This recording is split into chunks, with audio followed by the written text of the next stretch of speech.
इस वाले वीडियो में हम समझेंगे लॉ ऑफ इंडाइस यानी घातांक के कुछ नियम, जो घातांक के नियम होते हैं। तो इस वीडियो में हम समझेंगे कि घातांक के नियम आखिर कैसे इनको हल किया जाता है। तो hello friends, welcome back to my YouTube channel Aarti educational में आप सभी का स्वागत है। आई होप कि आप सभी लोग ठीक होंगे।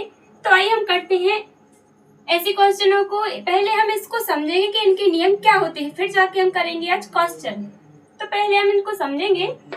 जैसे हमारे पास दिया हो a पर n की घात मल्टीप्लाई a पर n की बराबर। तो हमने बहुत पढ़ा है कि जब a पर n की घात हो गुणा a पर n की घात, तो गुणा में घातें जुड़ती हैं, तो गुणा a समान हो। यानी हम कोई उदाहरण ले ले, यानी 2 पर 4 की घात गुणित गए 2 पर 3 की घात। तो इस टाइप से जब गुणा में घातें होगी तो इसमें a क्या आ गया, a 2, और घाते तो घाते क्या होंगे, जोड़ेंगे। तो आंसर हमारा कितना आ जाएगा, 2 पर कितने की घात, 7 की घात।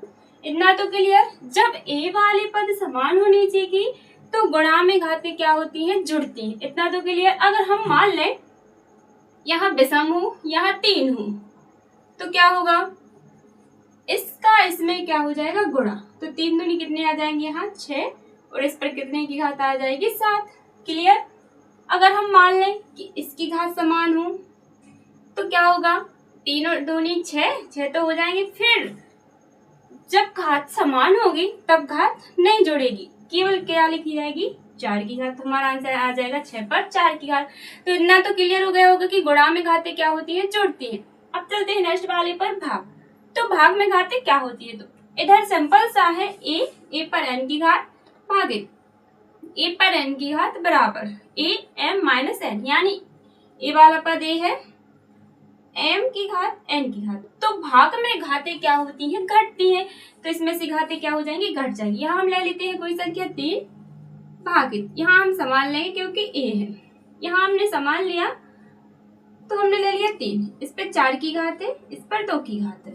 तो ये समान है, तो इसमें भाग में घातें क्या होती है, घटती। 4 में से 2 जाएंगे, यहाँ पर कितने बचेंगे, 2। तो ये तो क्लियर, भाग में घातें घट गई। अगर हम मान लें कि ये तो जो है ही, अगर हम मान लें तीसरा ले लें नियम कि यहाँ पर a है, गुणा वाला लेते हैं हम, a पर n की घात गुणित गए b पर n की घात बराबर क्या होता है, ab।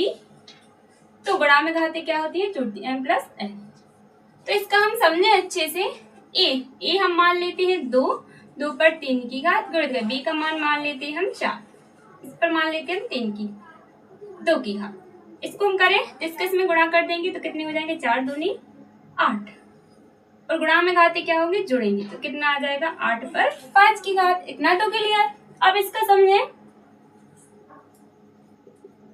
कि यहाँ तो ये रहने दें, a पर n की घात भागे b पर n की घात बराबर ab और m माइनस n।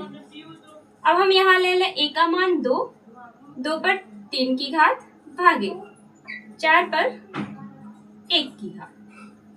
तो इसको हम करें तो इसका भाग हम इसमें करेंगे तो कितना आ जाएगा, 2 दूनी 4। तो कितना आया, 2 पर कितने की घात आ जाएगी, 1। इतना क्लियर। a पर m की घात कोष्टक के बाहर है n की घात, तो इसके बराबर क्या हो जाता है, a इसका इसमें गुणा हो जाता है, तो a पर a m और n की घात। इसको हम समझते हैं। यहाँ हम a का मान ले 3 मान लेते हैं 3, तो यहाँ कोष्टक बना दिया, इस पर हमने 2 की घात लगा दी, इसके अंदर भी हमने लगा दी 4 की घात। इतना तो क्लियर।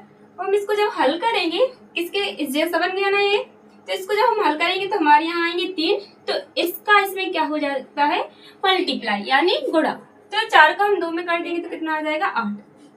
बस हल हो गया। a पर m और n की घात थी, तो इसका इसमें क्या हो गया, गुणा। तो हमारे पास आंसर क्या आया, 3 पर कितने की घात, 8 की घात। इतना तो क्लियर। अब नेक्स्ट वाला है जो a b कोष्टक के बाहर n की घात। जब हम इसको हल करेंगे तो क्या आएगा, a पर n की घात गुणित गए b पर n की घात। तो हम मान लेते हैं, हमने a का मान ले लिया 3 और b का मान ले लिया 4, इस पर कितने की घात लगा ली हमने, 2 की। तो यहाँ हम अच्छे से देख सकते हैं कि जैसे कि माना 3 पर 2 की घात है और 4 पर भी कितने की घात है, 2 की घात। तो यहाँ हम लिख सकते हैं 3 पर 2 की घात गुणित गए 4 पर भी 2 की घात। जब हम इसको हल करेंगे तो 3 9, उड़द गए 4 चौके 16।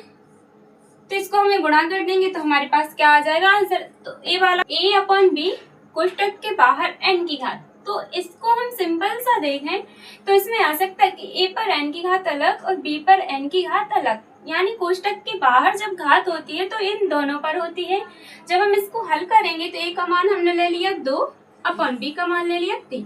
इस पर मान ले हमने ले ली 2 की घात। जब हम इसको हल करेंगे तो 2 पर 2 की घात अलग आएगी और 3 पर 2 की घात अलग आएगी। तब 2 का वर्ग हो जाएगा 4 और 3 का हो जाएगा 9। तो ये हो जाएगा आंसर।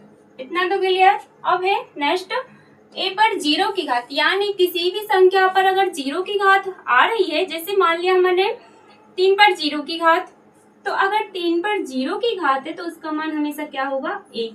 किसी भी संख्या पर अगर 0 की घात यानी 85 पर 0 की घात, तो इसका मान क्या आएगा 1। तो ये तो समझ में आ ही गया होगा कि अगर किसी भी संख्या पर 0 की घात हो तो उसका मान हमेशा क्या होता है 1।